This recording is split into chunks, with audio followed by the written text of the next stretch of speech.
When Elon Musk offered to buy Twitter for $54.20 a share, or $43 billion, he said he was not playing the back-and-forth game.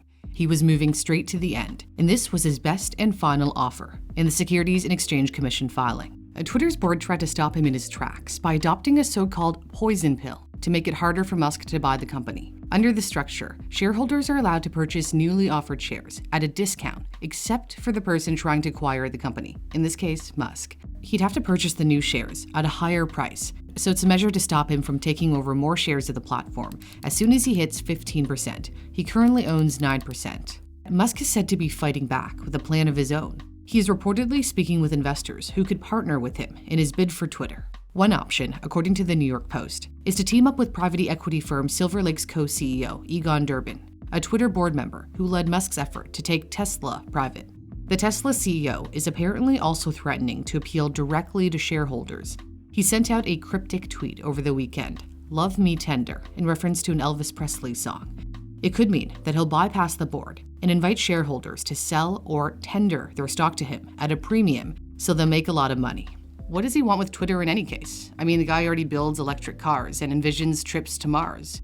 Given his professed mission to save the world, it may actually make sense. If his goal is to save the world in one way or another, he sees his purchase of Twitter as a way of saving democracy. He feels Twitter is not living up to its promise of being a platform for free speech, which he calls a societal imperative for a functioning democracy in the SEC filing. He said at a recent TED event that a good way to tell if free speech exists is to ask this question: is someone you don't like allowed to say something you don't like?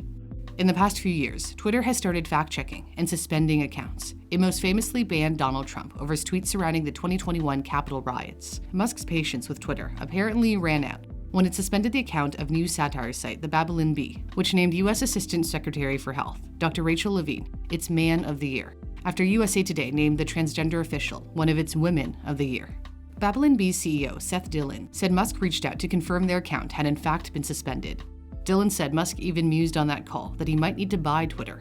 Purchasing his go-to social media platform is certainly easier than starting his own app, which he says he has seriously considered. So, what would Twitter look like under a new ownership?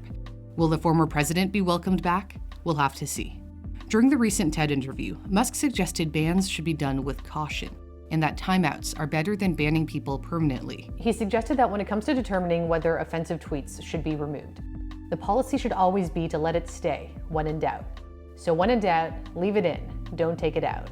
Musk has criticized Twitter's secret algorithm, which it uses to decide what to show you on your feed. He said the algorithm should be open-sourced, so the public can inspect the underlying code behind the algorithm to ensure there's no manipulation behind the scenes. So basically, you'd know whether something was done to promote or demote a tweet. He wants an edit button so people can revise their comments, and also wants to eliminate spam bots and scam bots. Under his leadership, ads could be a thing of the past. He has taken aim at Twitter's revenue model, which relies on advertising.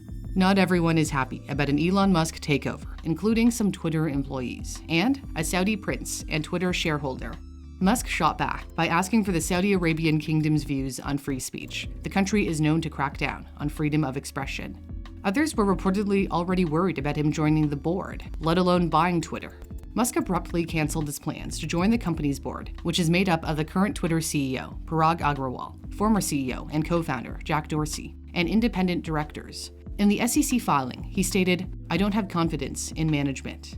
A former SEC chair explained that joining the board could have limited his influence. Jay Clayton told CNBC, "When you go on the board of directors of a company, your degrees of freedom as an investor are substantially restricted." So instead of joining the board, he decided he wanted to buy the whole shebang.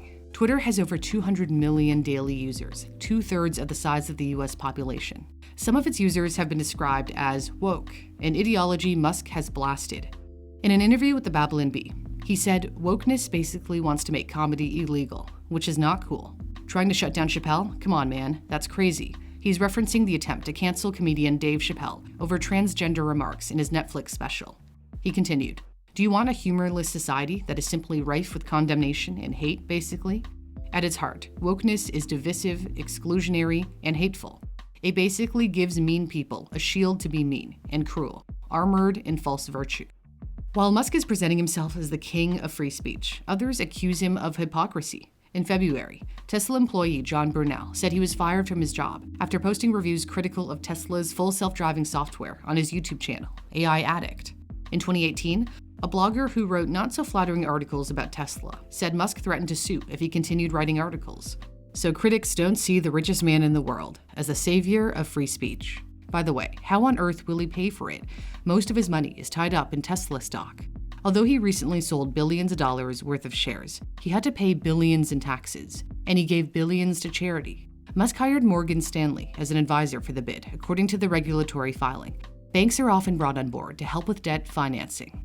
Having already become the rocket man, an electric car entrepreneur, a builder of tunnels, and brain-computer chips, he appears determined to be a social media mogul as well. He already has the best and brightest engineers at his disposal if Twitter needed more engineering chops. If you'd like to brush up on your science, computer science, and math skills, my sponsor Brilliant has an incredible website and app that makes learning STEM fun, and it's super interactive.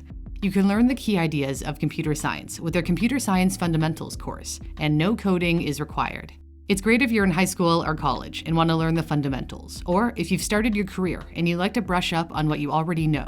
And if you get the incorrect answer, you can click on the explanations to see where you went wrong. There's something for everyone on Brilliant, including the super fun logic courses that are my personal favorite. They really help strengthen your analytical muscles. To get started for free, visit brilliant.org/newsthink or click on the link in my description or pinned comment. And the first 200 of you to click my link will get 20% off Brilliant's annual premium subscription, which unlocks all of the courses. Thanks for watching. For Newsthink, I'm Cindy Pom.